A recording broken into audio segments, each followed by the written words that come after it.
తెలంగాణలో అధికారంలో ఉన్న కాంగ్రెస్ పార్టీకి జూబ్లీహిల్స్ ఉప ఎన్నిక పెద్ద సవాల్ కాబోతుంది. కొన్నాళ్లుగా రేవంత్ రెడ్డి పరిపాలనపై ప్రతిపక్షాలు చేస్తున్న విమర్శలు, సొంత పార్టీలోనే ఆయనకు ఎదురవుతున్న ఇబ్బందుల నేపథ్యంలో ఈ ఉప ఎన్నిక ఆయనకు విషమ పరీక్ష పెట్టబోతుంది. మరి ఈ ఎన్నిక కోసం కాంగ్రెస్ ఎలా సన్నద్ధమవుతుంది? జూబ్లీహిల్స్ సవాళ్లను రేవంత్ రెడ్డి అధిగమిస్తారా? Just watch the story.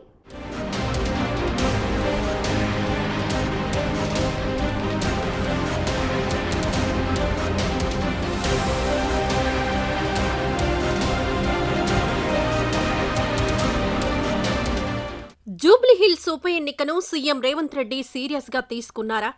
ఉప ఎన్నిక ఫలితం ఆయనకు లిట్మస్ టెస్టు కానుందా అంటే రాజకీయ వర్గాలు అవునని అంటున్నాయి. తెలంగాణ సీఎం రేవంత్ రెడ్డి ఇటీవల పాలమూరులో జరిగిన సభలో 10 ఏళ్లు నేనే సీఎం అంటూ సంచలన వ్యాఖ్యలు చేశారు. 2034 వరకు తానే ముఖ్యమంత్రిగా ఉంటానంటూ ధీమా వ్యక్తం చేశారు. సీఎం రేవంత్ వ్యాఖ్యలపై కాంగ్రెస్ పార్టీలోనే భిన్నాభిప్రాయాలు వ్యక్తమయ్యాయి. కానీ ఇప్పటికే రేవంత్ రెడ్డి పాలనపై ప్రతిపక్షాలు అనేక విమర్శలు చేస్తున్నాయి. బీఆర్ఎస్ నాయకులైతే ఒక్కడుగు ముందుకేసి రేపో మాపో రేవంత్ దిగిపోతాడని వ్యాఖ్యలు చేస్తున్నారు. సీఎం రేవంత్ రెడ్డికి డిప్యూటీ సీఎం భట్టి, మంత్రులు పొంగులేటి, ఉత్తమ్లతో గ్యాప్ ఉందని, వారి ఫోన్లను రేవంత్ ట్యాప్ చేయిస్తున్నాడంటూ ఇటీవల కేటీఆర్ వ్యాఖ్యానించారు. ఇలా రేవంత్ రెడ్డికి నలువైపులా ఒత్తిడి, సవాళ్లు ఎదురవుతున్న సందర్భంలో జూబ్లీహిల్స్ ఉప ఎన్నిక ఆయనకు విషమ పరీక్ష కానుంది.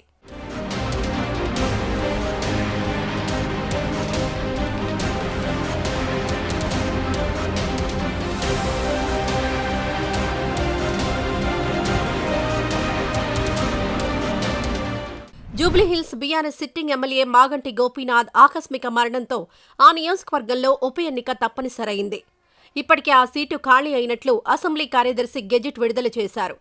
ఇక ఎన్నిక ఎప్పుడు నిర్వహించాలనేది కేంద్ర ఎన్నికల సంఘం నిర్ణయంపై ఆధారపడి ఉంది. ఇంకా ఉప ఎన్నికకు నోటిఫికేషన్ రాలేదు. కానీ అన్ని పార్టీలు ఇప్పటికే బైపోల్పై దృష్టి పెట్టాయి. బీఆర్ఎస్కు ఇది సిట్టింగ్ సీటు అయినా కాంగ్రెస్ పార్టీ పూర్తిగా ఫోకస్ పెట్టినట్లు తెలుస్తోంది. ముఖ్యంగా రేవంత్ రెడ్డి ఈ సెగ్మెంట్ను ఎలాగైనా గెలవాలనే పట్టుదలతో ఉన్నారు. బీఆర్ఎస్కు జీహెచ్ఎంసీలో బలమైన ఓటు బ్యాంక్ ఉంది. అయితే అధికారంలో ఉన్నందున కాంగ్రెస్కు కొంత ప్లస్ అవుతుందని విశ్లేషకులు భావిస్తున్నారు.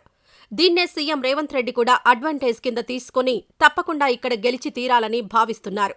ఇంతకుముందు కంటోన్మెంట్కొచ్చిన ఉప ఎన్నికలో కాంగ్రెస్ అభ్యర్థి గెలిచారు. బలమైన నాయకుడిని బరిలోకి దింపడంతో కాంగ్రెస్కు విజయం సాధ్యమైంది. ఇప్పుడు జూబ్లీహిల్స్లోనూ రేవంత్ రెడ్డి అదే వ్యూహంతో ముందుకు వెళ్లనున్నట్లు తెలుస్తోంది.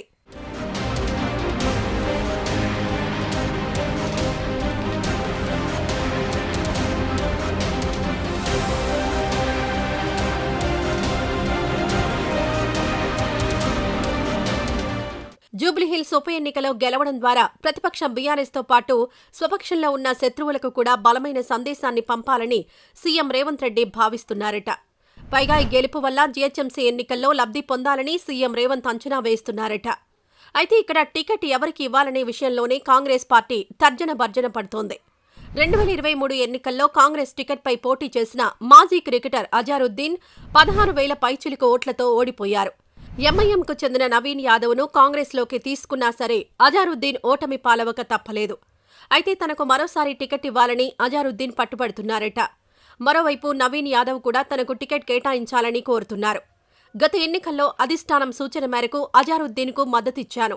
అయితే ఈసారి మాత్రం టికెట్ తనకివ్వాలని నవీన్ యాదవ్ కోరుతున్నారు. 2014లో ఎంఐఎం టికెట్పై పోటీ చేసిన నవీన్ యాదవ్ 41,000కు పైగా ఓట్లు సాధించి 2వ స్థానంలో నిలిచారు. 2018లో ఇండిపెండెంట్గా బరిలోకి దిగి 18,000కు పైగా ఓట్లు సాధించారు. ఆయనకు క్షేత్రస్థాయిలో ఉన్న బలంతో పాటు కాంగ్రెస్ పార్టీ టికెట్ కూడా కలిసి వస్తే తప్పకుండా గెలుస్తానని ఆయన చెబుతున్నారట.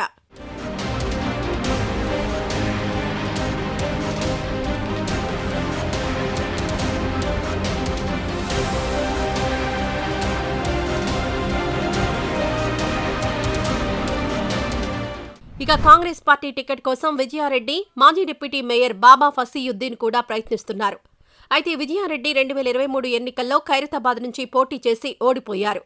దీంతో ఆమెకు జూబ్లీహిల్స్ టికెట్ ఇచ్చే అవకాశం లేదు. బాబా ఫసీయుద్దీన్కు కూడా టికెట్ ఇచ్చే అవకాశాలు తక్కువే. కాంగ్రెస్లో టికెట్ కోసం అజారుద్దీన్, నవీన్ యాదవ్ మధ్య పోటీ ఉంటుందని విశ్లేషకులు భావిస్తున్నారు. మరోవైపు రేవంత్ రెడ్డి సీఎం అయ్యాక ఎంఐఎం పార్టీకి దగ్గరయ్యారు. అసదుద్దీన్, అక్బరుద్దీన్లు కూడా రేవంత్ రెడ్డితో సన్నిహితంగా మెలుగుతున్నారు. జూబ్లీహిల్స్ పరిధిలో ముస్లిం ఓటర్లు కూడా ఎక్కువగా ఉన్నారు. దీంతో కాంగ్రెస్ పార్టీ ఎంఐఎం మద్దతు కోరే అవకాశం ఉంది. ఒకవేళ రేవంత్ రెడ్డి ఇందుకు ఒప్పిస్తే జూబ్లీహిల్స్లో కాంగ్రెస్ గెలుపు కష్టమేమీ కాదని సర్వేలు తెలియజేస్తున్నాయి.